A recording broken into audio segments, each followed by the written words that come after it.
सरगम के सितारे।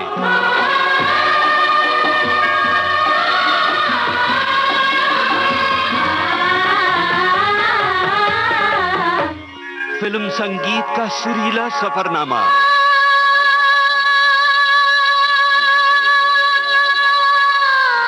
सरगम के सितारे।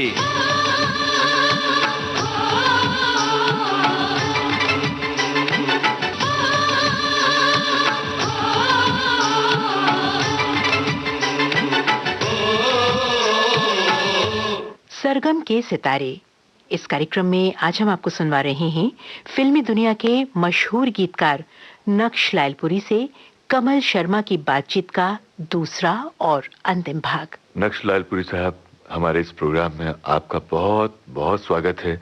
मैं अपनी ओर से, सुनने वालों की ओर से, विविध भारती की ओर से इस कार्यक्रम में आपका स्वागत करता हूँ। नमस्कार। बहुत बहुत शुक्रिया। नक्श साहब, आपने फिल्म इंडस्ट्री के अंदाजन कितने कंपोजर्स के साथ में काम किया होगा? ऐसे ही एक रोज बच्चा बैठा था मेरे साथ, मुझसे उसने कहा कि लिस्ट बनाते हैं। तो 130 तक तो पहुंचे थे उस रोज। अच्छा। उसमें से कुछ नाम छूटे भी होंगे क्योंकि सब याद नहीं रहता। अब पर्सनल रिकॉर्ड कभी नहीं रखा आपने इसका? मैंने कभी नहीं रखा जी।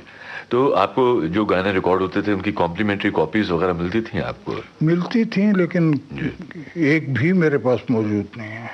वैसे तो ये लंबी लिस्ट है, बहुत नाम है, लेकिन हम अगर जो बहुत जाने माने और प्रमुख अगर संगीतकारों की बात करें, और वो संगीतकार जिन्होंने के अपने खाते में, जिनके अपने खाते में कई कई फिल्में रही हैं और बहुत पॉपुलर रहे हैं, उनमें ऐसे कौन कौन से नाम हैं जिनके साथ में आपने? देखिए, उनमें हुसनलाल भगतराम, नौशाद साहब, अपना खयाम साहब, जयदेव जी, रोशन जी, मदन मोहन और शंकर जयकिशन, आर.डी. बर्मन।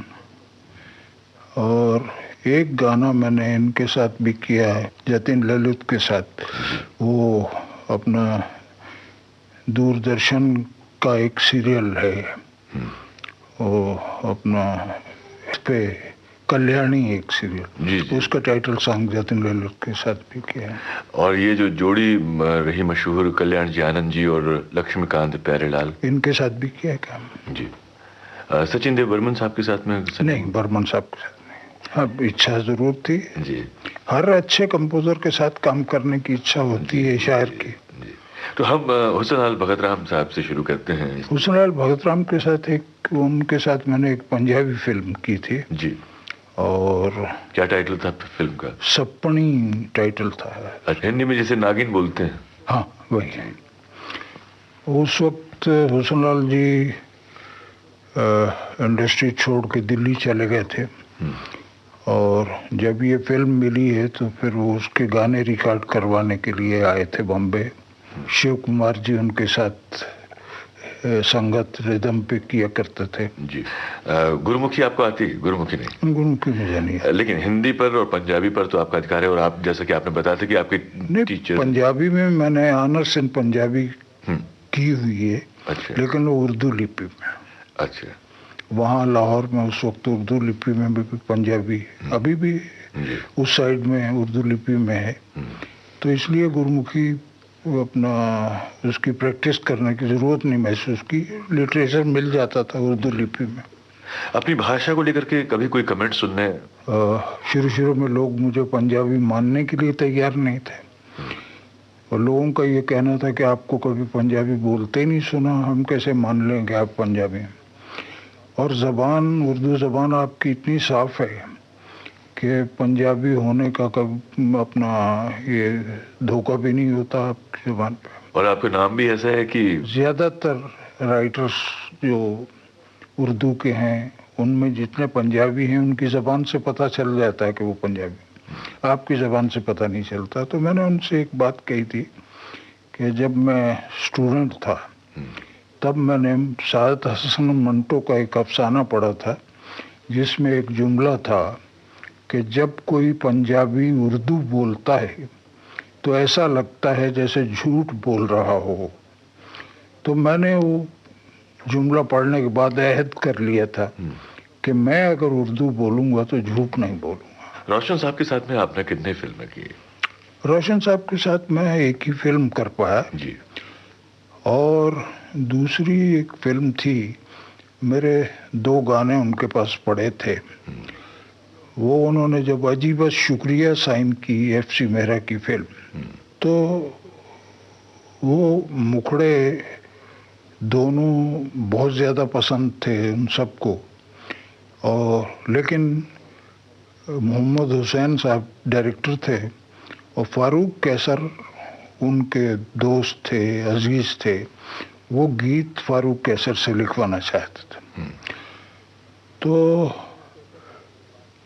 फारूक कैसर आके 3-4 बार सिटिंग हुई रोशन जी के साथ, और रोशन जी को पता नहीं कुछ पसंद नहीं आया उनका काम।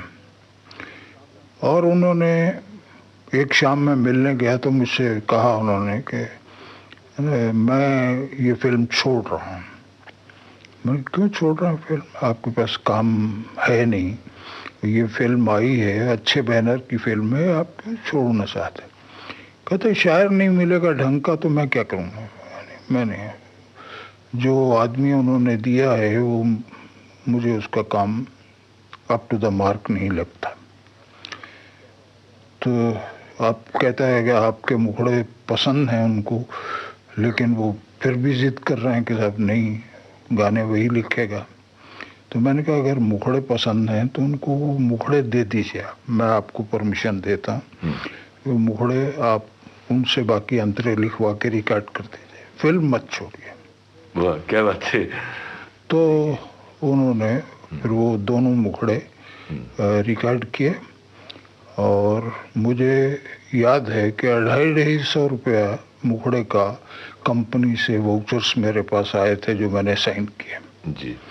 शायद अगर एफसी मेहरा जी के यहाँ पुराना रिकॉर्ड हुआ तो ये मिल जाएंगे। मुखड़ों के वो याद है? मुखड़ा एक था, मुजरा था, बेदर्दी नजरें मिला के कह दे क्या है तेरी मर्जी, और एक सारी सारी रात तेरी याद सता। है क्या कहना, क्या कहना। बहुत ही, ये तो कलेजा चीर देने वाली लाइन है, बहुत ही खूबसूरत, दिल में गहरे उतर जाती है। रोशन साहब के साथ में जो पहली फिल्म आपने एक और जिसका जिक्र कर रहे थे, उस फिल्म का नाम क्या था? उस फिल्म का नाम था मधु। और इसके गाने हमारे पास में हैं। हाँ जी। उसमें एक गाना जो लोगों को बहुत अच्छा लगा था वो है धानी चुनर मोरी हाय रे, जाने कहाँ उड़ी जाए रे।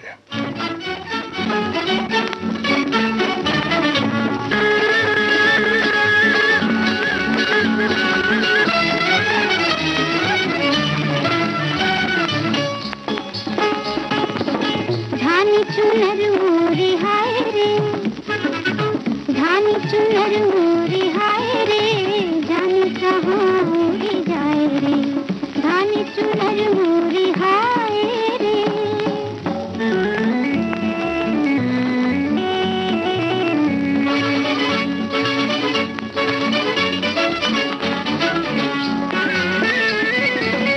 आज मेरे आंचल से क्यों लाज लिपटती जाए, जीवन की बगिया में ये किसने फूल खिलाए, नस नस में डोल के घूंघट पट खोल के आज खुशी लहराए रे, धानी चुनर मोरी हाय रे, धानी चुनर मोरी हाय रे, जाने कहाँ उड़ी जाए रे, धानी चुनर मोरी हाय रे।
तुझ बुझ बिसरा गए, ये दिन कैसे आ गए, कोई मुझे समझाए रे, धान चुनर मोरे हाय रे, धान चुनर मोरे हाय रे, जाने कहाँ उड़ जाए रे, धान चुनर मोरे हाय रे।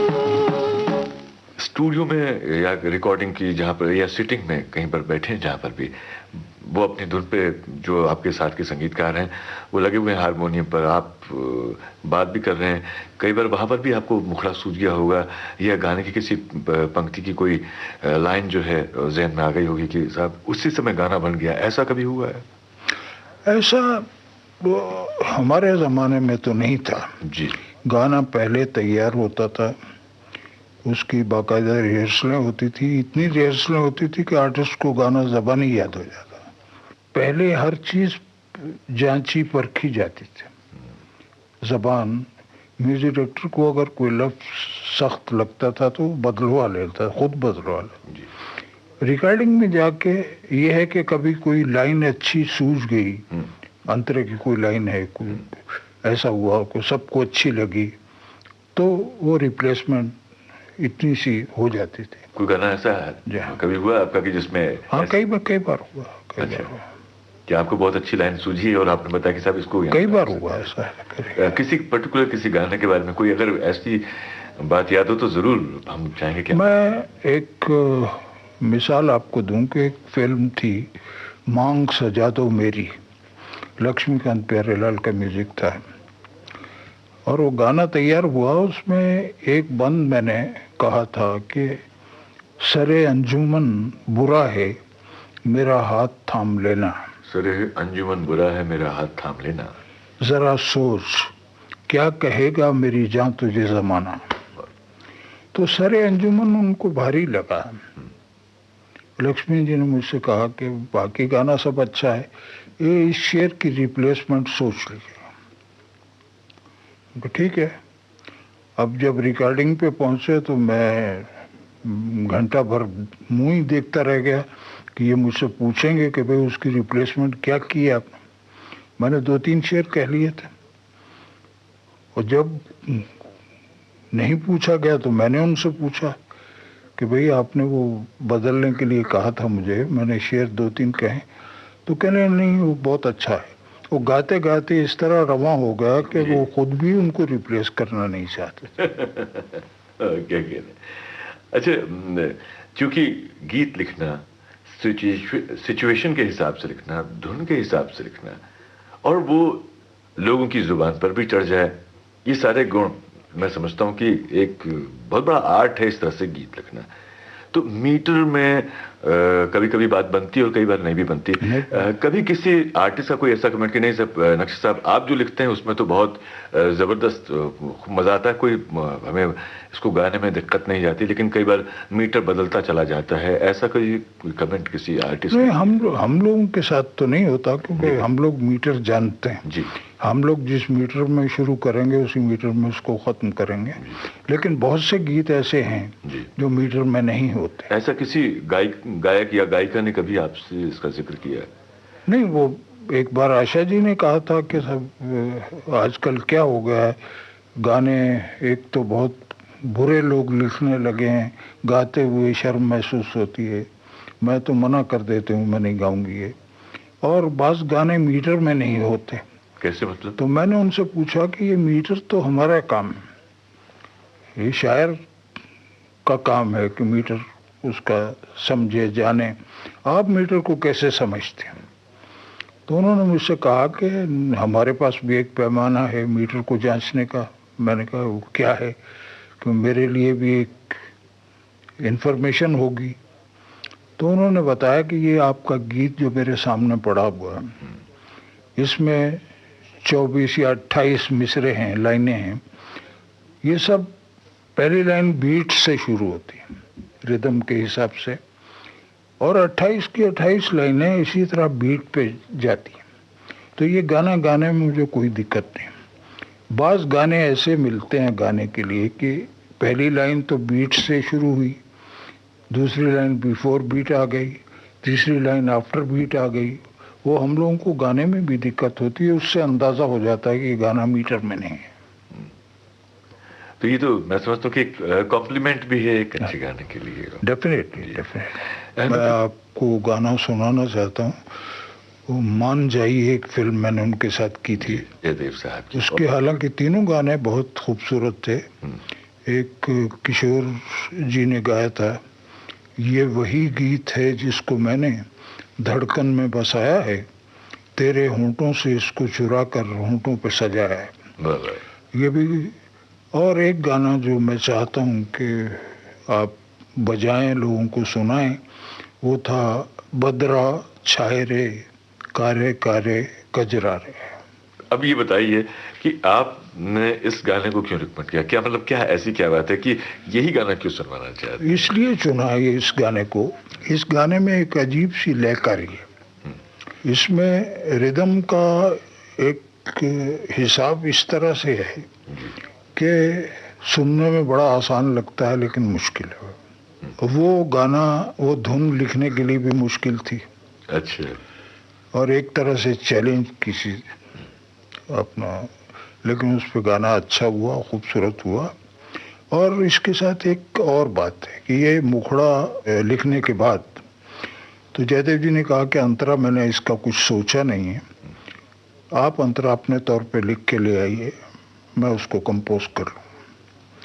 तो मैं अंतरे दूसरे दिन लिख के ले गया। तो अंतरे सुन के वो हैरान हो गए, स्टन हो गए। कहने लगे ये मीटर आपको सूझा कैसे?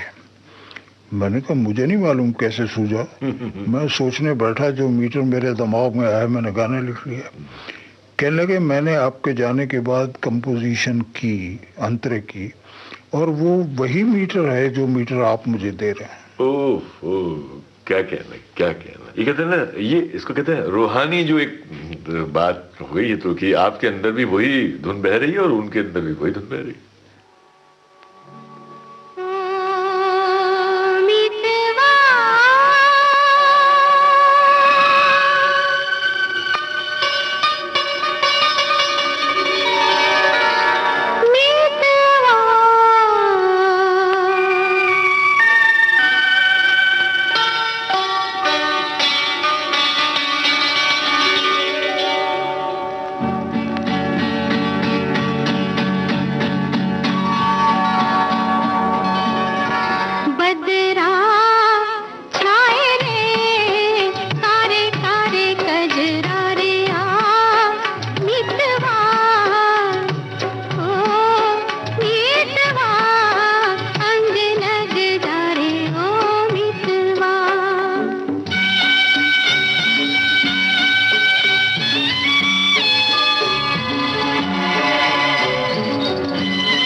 के दौर में जब धुन कोई संगीतकार सुनाता था और गीत मांगता था या जो भी शायरी उसकी जरूरत होती थी वो सुनाता था, कहता है साहब इसके हिसाब से मुझे गाना चाहिए, और गाना गीतकार लिखता था, उसके बावजूद उसका स्तर जो था बहुत ऊंचा रहता था। उसमें कविता का सौंदर्य था, भावों का सौंदर्य था, सब कुछ, सारी चीजें एक कविता के शास्त्रीय पक्ष के हिसाब से अगर हम बात करें, एक गीत की संपूर्णता के हिसाब से यदि हम बात करें, तो उसमें वो सारा गुण जो था, साहित्य का पूरा सौंदर्य।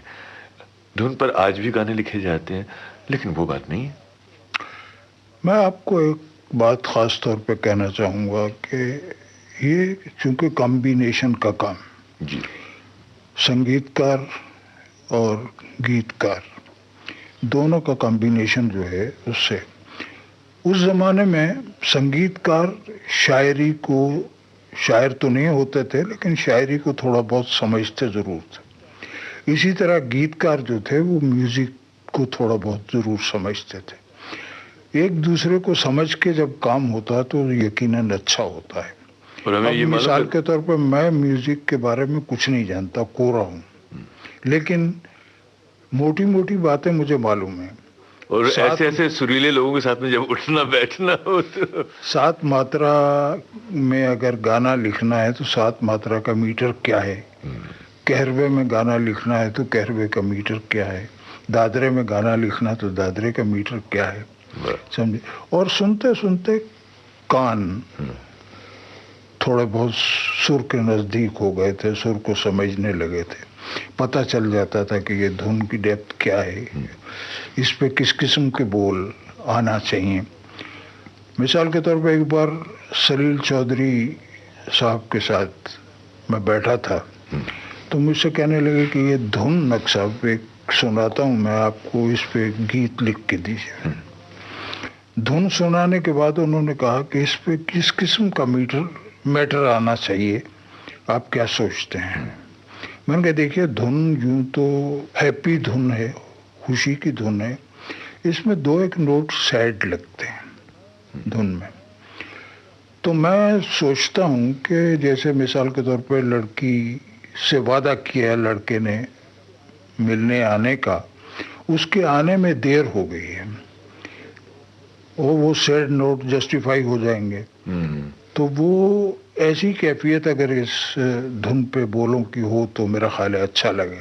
उनको बहुत अच्छी लगी बात और उन्होंने मुझसे गीत लिखवाया, मैंने लिखा। गीत अभी ख़त्म हुआ था कि उनके असिस्टेंट आ गए, कानून घोष। उनसे उन्होंने कहा कि भाई देखो नक्श साहब ने क्या खूबसूरत गीत लिखा है। तो कहने लगे दादा इस पे डुएट लिखवाइए तो बहुत अच्छा लगेगा। कहने लगे डुएट क्यों लिखवाएं, उसकी रीज़न बता सकते हो? कहने आप लिखवा के देखिए अच्छा लगेगा।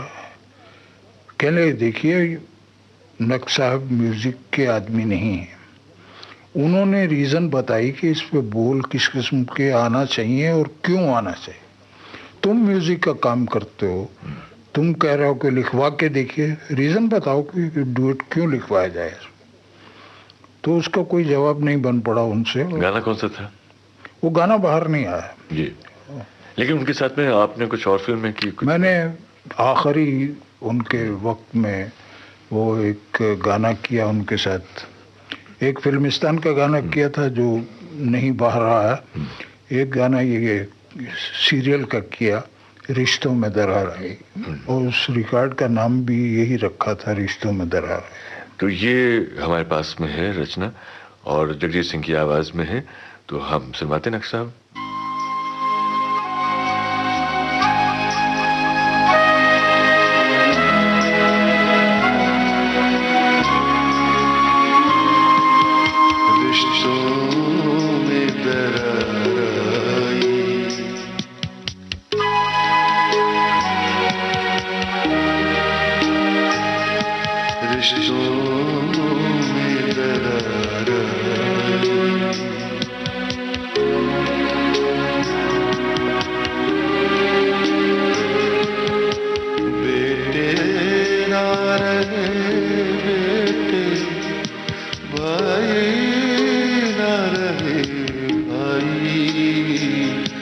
रिश्तों में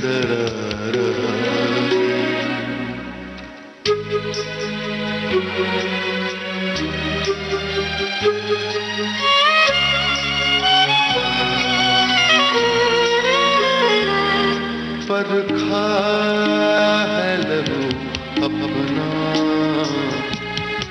बरता है ज़माने को, तूफान में कोई भी आया ना बचाने को, साहिल पे नजर आए,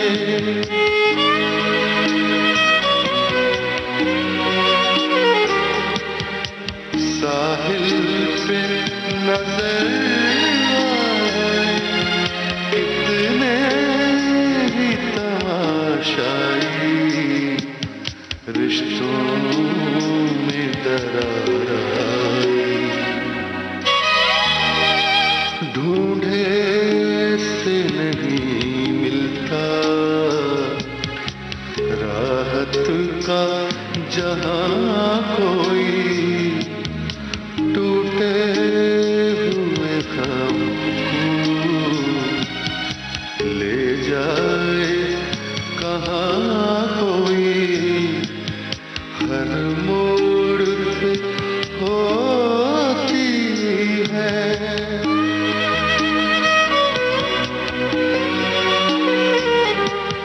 हर मोड़ पे होती एहसास की रुसवाई, रिश्तों में दरार आई।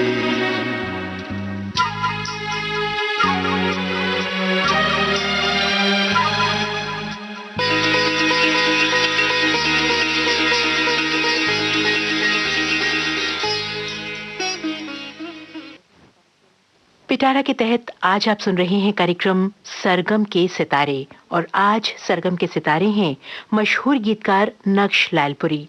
आपसे बातचीत की है कमल शर्मा ने। साहब, जब हम डेप्थ की बात करते हैं तो एक संगीतकार का और हमें नाम याद आता है, मदन मोहन साहब। मदन मोहन साहब की बहुत सारी रचनाएं ऐसी हैं जिसका संगीत ऐसे लगता है कि वो धरती पर नहीं रचा गया, कहीं और से आया। देखिए, मदन जी के साथ मैंने 3 फिल्में की। कौन कौन सी? एक फिल्म तो बाहर आई नहीं, वो कंप्लीट होके रह गई। 2 फिल्में रिलीज हुई, एक प्रभात और एक दिल की राहें।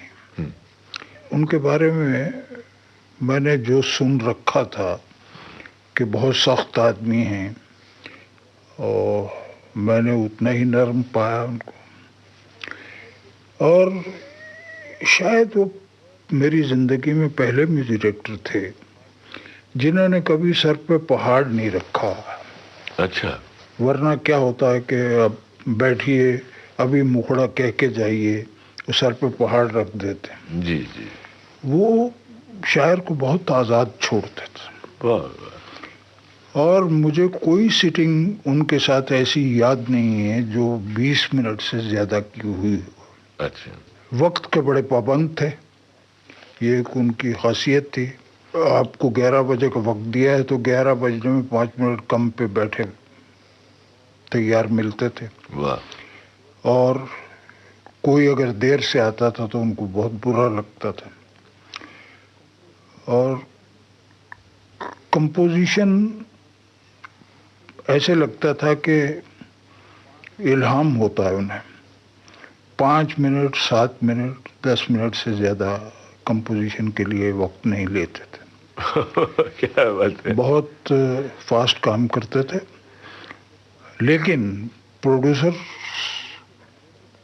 जब कोई फिल्म साइन करने आता था तो उससे कहते थे कि गाने 1 महीने के बाद दूंगा मैं। वजह? वो लोग पूछते थे कि साहब आप तो बहुत फास्ट काम करते हैं, आप 1 महीने के बाद गाना क्यों देंगे? तो वो कहते थे कि 1 महीना मुझे अपने लिए नहीं चाहिए, मुझे अपनी पसंद का स्टूडियो जो है वो वक्त से पहले मैं बुक करना चाहता हूँ, अपने रिक्वायरमेंट के हिसाब से म्यूजिशियन 1 महीना पहले बुक करना चाहता हूँ, अपनी रिक्वायरमेंट के हिसाब से प्लेबैक आर्टिस्ट, ताकि मुझे किसी की खुशामद ना करना पड़े। उसके लिए मुझे 1 महीना चाहिए, ताकि मैं बेहतर से बेहतर जो आउटपुट उसका है वो बेहतरीन हो। और वो उसके बाद 1 महीने के बाद आप रोज एक गाना लीजिए मुझसे। वाह। तो नक्श साहब, इस समय हम अपने श्रोताओं को आपकी कौन सी रचना सुनवाएं जिसका संगीत मदन मोहन साहब का तैयार किया हुआ है? देखिए, मैं इस गाने के साथ भी एक बड़ा अजीब वाकया है कि गाना हम कुछ और, मैं लिख के ले गया था, इतवार का दिन था और अगले रोज रिकॉर्डिंग थी, लता की डेट थी। तो गीत की शक्ल थी वो। तो मुझसे कहने लगे कि नक्श साहब, कल आपके जाने के बाद प्रोड्यूसर बहुत देर तक मेरी खुशामद करता रहा कि मदन मोहन को लेके अगर गज़ल नहीं रिकॉर्ड की तो फिर म्यूज़िक मदन मोहन का लेके फ़ायदा क्या। तो मैं आपको एक बड़ी खूबसूरत कंपोजिशन देता हूँ, उस पर अगर आप गज़ल कह दें तो कल वही रिकॉर्ड कर जाए। उन्होंने मुझे मीटर दिया, वो 4 बजे आप शेर दे सकेंगे? मैंने कह देता। आपको भी इतना कॉन्फिडेंस? जी। ये सुबह 11 बजे की बात। और मैं उस ज़माने में मुलुंड रहता था, ये पैडर रोड की बात है जी। मैंने सोचा पैडर रोड से मुलुंड वापस जाता हूँ तो आने जाने में ही वक्त बहुत सर्फ होगा और वैसे थकावट होगी। तो उनकी लिफ्ट उतरते उतरते मैंने फैसला किया कि चौपाटी चलते हैं। चौपाटी पे एक कोना पकड़ के बैठ गया, मैंने शेर कहे। 4 बजे आके बैलदाबादी बैठे थे, वो शेर उनको मैंने, वो गाना था रस्म उल्फत को निभाएं तो निभाएं कैसे। ओफो, क्या बात है, क्या बात है, क्या बात है।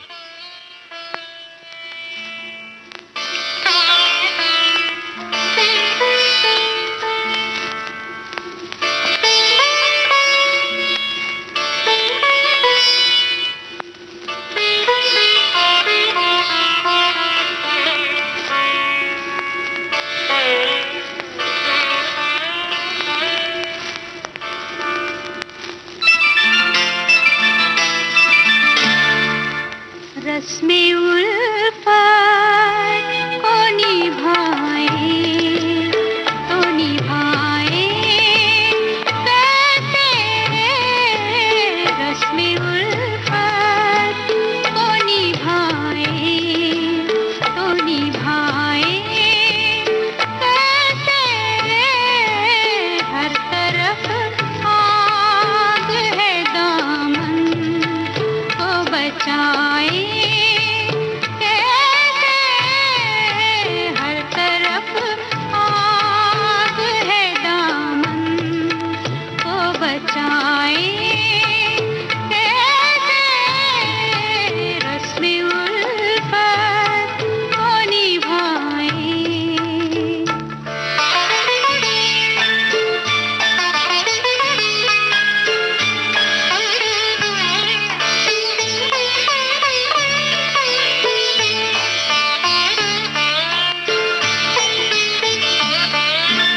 दिल की राहों में उठ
और नक्श साहब, कुछ चीजें तो ऐसी हैं जो ना एक बार जिनका स्वाद चखने के बाद में बहुत देर तक किसी दूसरी और चीज का स्वाद चखने का मन नहीं होता कि कहीं कानों का स्वाद भी खराब ना हो जाए। सही।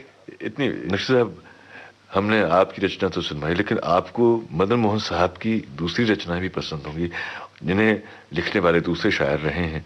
आपकी नजरों ने समझा प्यार के काबिल मुझे राजा मेहदी अली खान साहब मुझे बहुत पसंद है, इसलिए कि वो आपसे जब खिताब किया गाने का तो बहुत अच्छा लगा।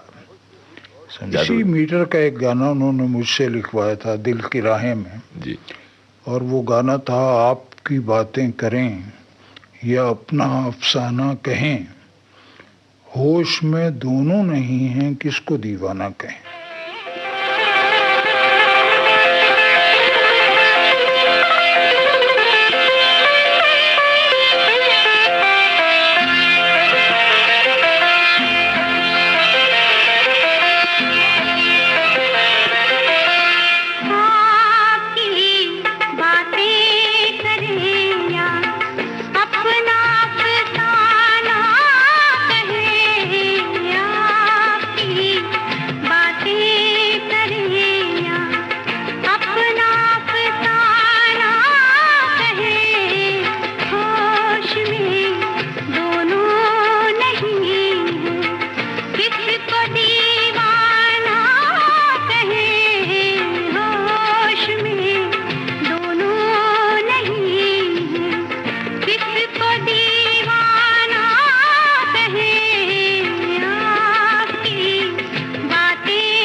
खयाम साहब के लिए पहला गाना, पहली रचना आपने कौन सी लिखी है?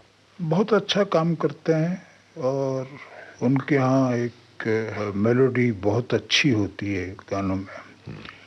एक फिल्म खयाम साहब की मेरे पास आई थी किसी ज़माने में।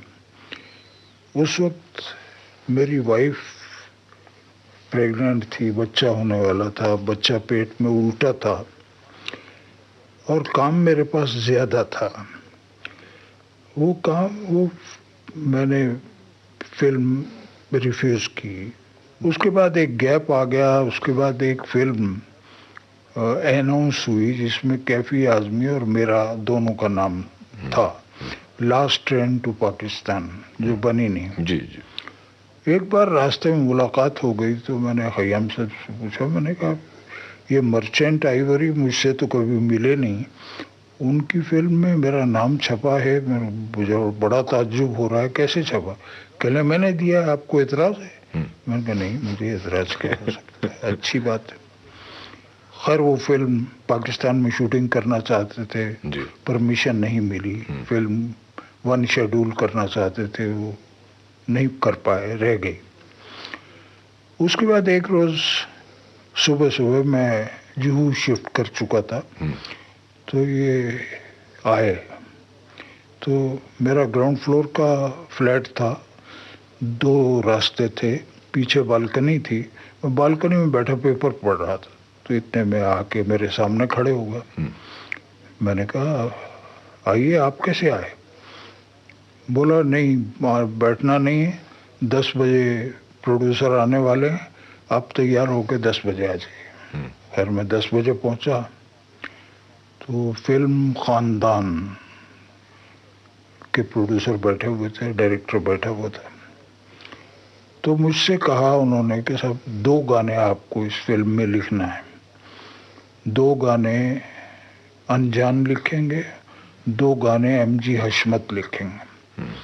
मैंने कहा ठीक है, अगर पूरी फिल्म मुझे देते हैं तो उसका रेट ये होगा, अगर 2 गाने लिखवाने हैं तो उसका रेट ये होगा। उस जमाने में मैक्सिमम रेट क्या हुआ करता था एक गाने का? एक मुझे मतलब अपना नहीं, उस जमाने में 2,500-3 हजार रुपया एक गाने का जी। तो उसके बाद ये हुआ कि सब खयाम साहब ने एक बात पता नहीं क्या सोच के कही कि पहले 2 गाने नक्श साहब लिखे। सबने एग्री किया, 2 गाने इनके। तो पहले 2 गानों में एक गाना रिकॉर्ड हुआ, ये मुलाकात एक बहाना है। इस गाने ने सबके माइंड चेंज कर दिए और उसके बाद ये हुआ कि पूरी फिल्म नक्श साहब से लिखवाई गया। अच्छा पहले ही गाने में आपने झंडे गाड़ दिए। ये गाना तो बहुत ही अच्छा है, बहुत मीठा गाना है और ये मुलाकात एक बहाना है, प्यार का सिलसिला पुराना है। हमारे श्रोता इस सिलसिले से वाकिफ हैं और हम कोई गाना जरूर सुनवाना चाहते हैं। आइए पहले गाना सुनते हैं, फिर वापस हम यादों का दामन थामेंगे नक्श साहब की और फिर से उस दुनिया में चलेंगे।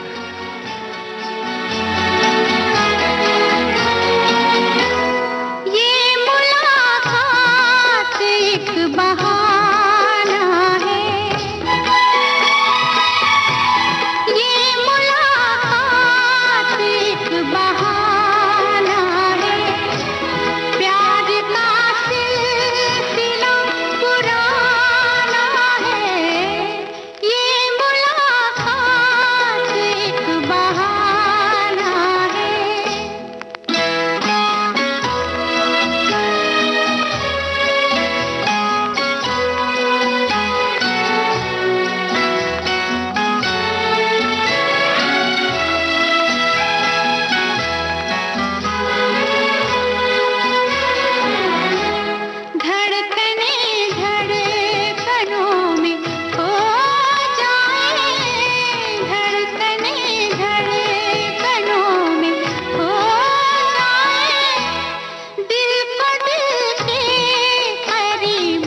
अभी चूंकि हम हिंदुस्तानी रंग की बात करें तो नौशाद साहब का जिक्र हो जाए तो ज्यादा अच्छा है जी।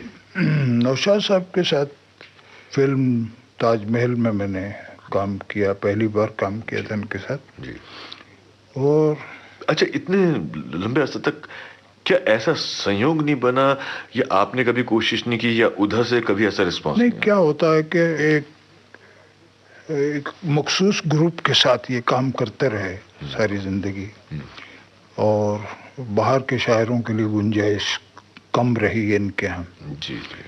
और कभी ऐसा भी नहीं हुआ, मैंने भी कभी जिंदगी में अप्रोच नहीं किया था, तो इसलिए भी फासला था।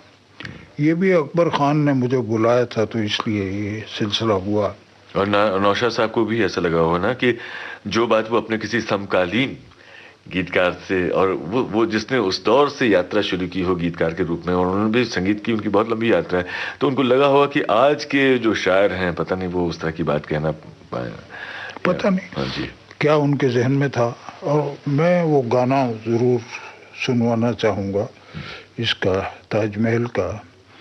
मुमताज तुझे देखा जब ताजमहल देखा, फिर आज की आंखों से गुजरा हुआ कल देखा।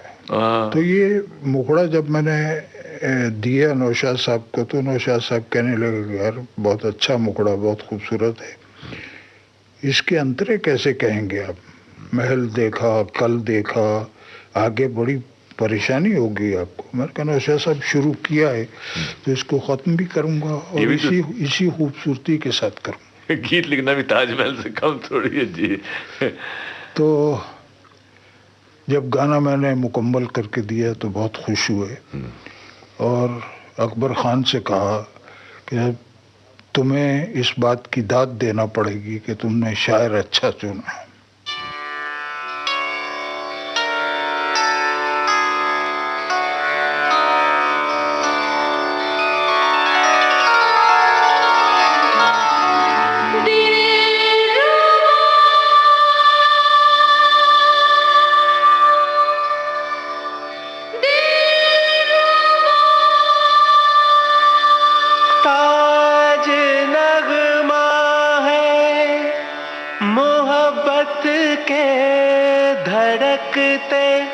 साज का ये है वो आईना जिसमें अक्स है मुमताज का।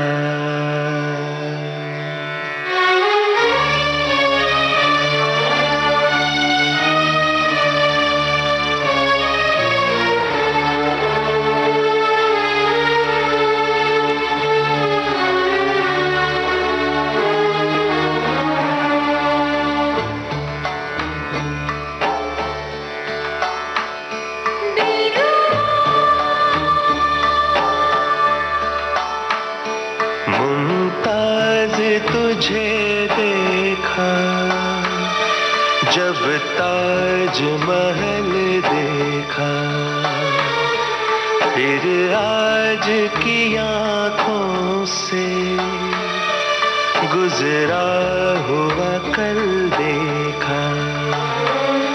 मुमताज तुझे देखा जब ताजमहल देखा, फिर आज की आँखों से गुजरा हुआ कल देखा।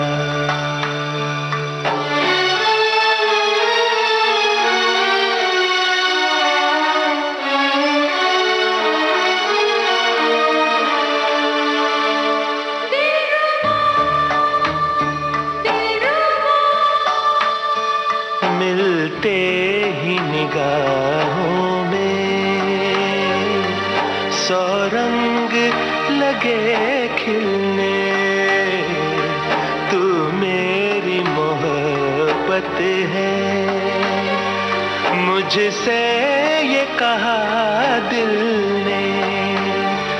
ऐ जान तुझे मैंने जब पहले देखा, मुमताज तुझे जब ताज महल देखा, फिर आज की आंखों से गुजरा हुआ कल देखा।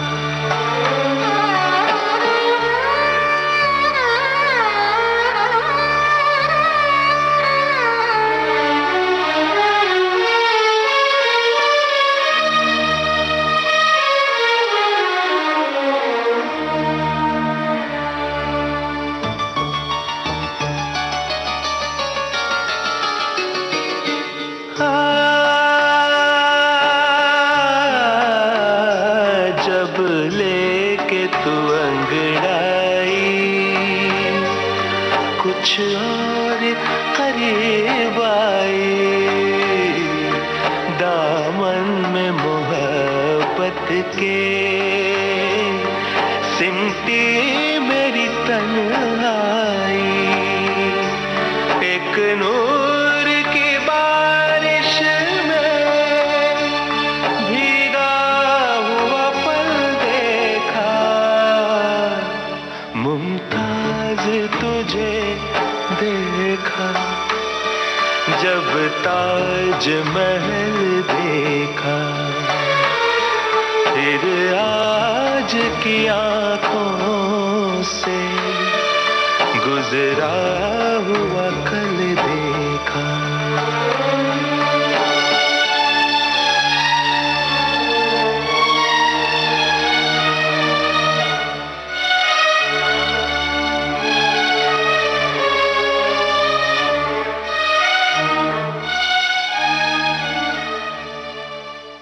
नक्शे साहब, हम उम्मीद करते हैं कि जो नए गीतकार आएंगे वो आप जैसे लोगों के नक्शे कदम पर चलते हुए अब सही मायने में वो जो शोहरत होती है, जो लोगों के दिल से निकलती दुआओं के रूप में, उसको हासिल करेंगे और फिल्म इंडस्ट्री को बहुत अच्छे अच्छे गाने देंगे, अच्छा संगीत मिलेगा। आपने हमारे इस कार्यक्रम के लिए समय निकाला, श्रोताओं से अपनी यादें बांटी, इसके लिए मैं अपनी ओर से, अपने सुनने वालों की ओर से, विविध भारती की ओर से आपका शुक्रिया अदा करता हूं और साथ ही साथ आपके दीर्घ जीवन की और उत्तम स्वास्थ्य की कामना भी करता हूं। नमस्कार। शुक्रिया। आप सुन रहे थे फिल्मी दुनिया के जाने माने गीतकार नक्श लालपुरी से कमल शर्मा की बातचीत पर आधारित इस कार्यक्रम का दूसरा और अंतिम भाग। संयोजन चित्रलेखा जैन का था। प्रस्तुति सहयोग दिया वीणा राय सिंघानी ने और विविध भारती के लिए इसे प्रस्तुत किया कांचन प्रकाश संगीत ने। सरगम के सितारे।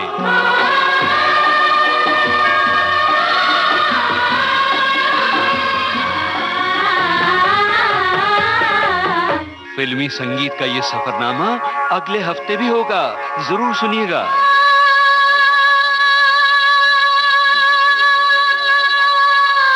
सरगम के सितारे।